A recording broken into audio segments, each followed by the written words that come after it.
E nderuara zonja Albulena Agjiu, ushtruese detyrës së Presidentës të Republikës Kosovës, kryetare e Kuvendit të Republikës Kosovës, të nderuara zonja Vasfije Krasniqi, Shyrete Tahiri, të dërguara speciale të Presidentes për dhunën seksuale gjatë luftës, i nderuar Zotëri Ramadan Ishori, i mbjetuar aktivist i drejtave të njerëzit, të nderuar kryesuese të grupeve parlamentare në Kuvendin e Republikës Kosovës, të nderuar deputet, përfaqësuese, drejtues të institucioneve të shtetit, të nderuar ambasadorë dhe diplomatë të tjerë të akredituar në Republikën tonë, të nderuar përfaqësues të organizatave të shoqërisë civile dhe të organizatave ndërkombëtare, e nderuara zonja Feride Rushiti,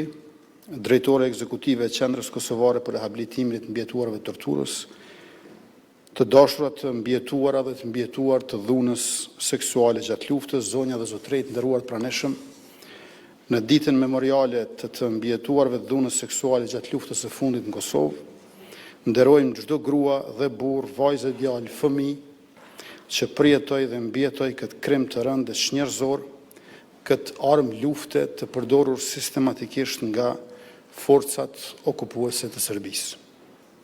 Sot qëndrojmë bashkë me respekt e dhimbje të përbashkët, edhe me zotimin se nuk do të lejojmë asnjëherë që kjo e vërtet të harrohet. Sot nderojmë martë Tunajn, Vasfije Krasniqin e Shyrete Tahirin, që me guxim dëshmuan të vërtetën mbi krimet e Serbisë në Kosovë. Me kuraj të jashtëzakonshme, Ramadan Ishori theu heshtjen dhe u bë zëri i parë publik i burrave të mbjetuar të dhunës seksuale gjatë luftës. Andaj kjo ditë është edhe thirrje për mbar shoqërinë që të mbështes edhe gratë e burrat e tjerë të mbjetuar që vazhdojnë të përballen me paragjykime në kërkim të drejtave që atyre u takojnë. Të dashurat të mbjetuara dhe të mbjetuar të dhunës seksuale gjatë luftës, heshtja dhe stigma që ende rëndojnë mbi viktimat e këtij krimi lufte vazhdojnë të pengojnë mira të mbjetuar që të kërkojnë drejtësi dhe mbështetje. Kjo heshtje nuk duhet të jetë më barë e juaja, ajo është përgjegjësi e jona si shoqëri për ta thyer atë. Është detyra jonë si shtet e shoqëri që të ofrojmë përkrahjen tonë maksimale me empati dhe respekt të thellë njerëzor. Në vitet e pas luftës, roli organizatave të shoqërisë civile, veçanërisht i atyre të udhëhequra nga gratë, ishte jetik.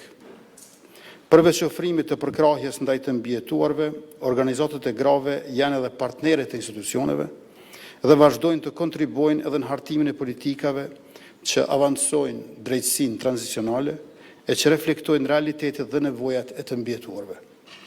Andaj, për të lehtësuar sa më shumë procesin e aplikimit të mbjetuarve në Komisionin Qeveritar për njohjen dhe verifikimin e statusit të viktimave të dhunës seksuale gjatë luftës, qeveria po vazhdon financimin për 4 organizatat e autorizuara në këtë proces.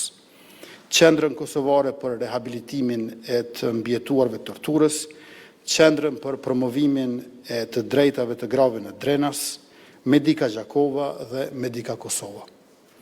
Të nderuara zonja dhe zotëri, dhuna seksuale është përdorur sistematikisht nga Serbia si mjeft lufte në Kosovë gjatë viteve 1998-1999.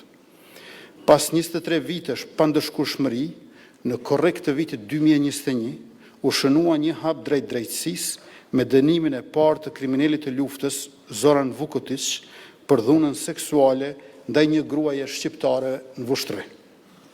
Viteve të fundit, por rritet numri i gjykimeve dhe i dënimeve për këto krime lufte që nuk parashkruhen e as nuk falen. Ndryshimet që i kemi bërë bashkë në Kodin Penal të Kosovës mundësojnë gjykimin në mungesë për krimet e luftës. Megjithatë, numri i dënimeve mbetet ende i ulët dhe jo proporcional me përmasat e mëdha dhe thellësinë e krimeve të dhunës seksuale gjatë luftës. Këto krime nuk prekin vetëm të mbjetuarat dhe familjet e tyre, por lënë pasoja të thella që transmetohen si traumë e vazhdueshme ndërbrezore. Ndërkaq Kosova nderon viktimat e krimeve të luftës, Serbia vazhdon të shërbejë si streh për fshehjen e kriminalëve dhe mohimin e krimeve. Sot, kuvendi ynë i Republikës Kosovës nderon viktimat e dhunës seksuale të përdorur si armë lufte, e kuvendi i Serbisë pak ditë më parë u shndërrua në hapësirë për falsifikim institucional të së vërtetës dhe glorifikim të njësive përgjegjëse për krime lufte në Kosovë.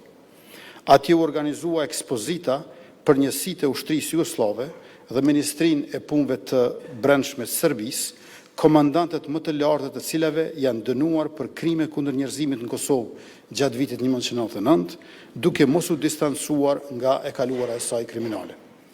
Përkundër mungesës së reflektimit nga Serbia, përvoja e Republikës Kosovës në adresimin e dhunës seksuale gjatë luftës po shërben si shembull i rëndësishëm për vende të tjera të prekura nga konflikti.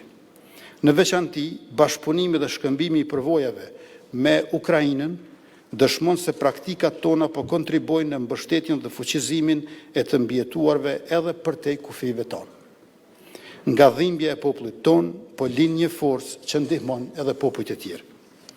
Për herë të parë pas përfundimit të luftës, kemi miratuar dhe po zbatojmë strategjinë për drejtësi tranzicionale, kemi filluar procesin e dokumentimit krimeve të kryera gjatë luftës në Kosovë, për të garantuar ndjeshmërinë gjinore në këtë proces.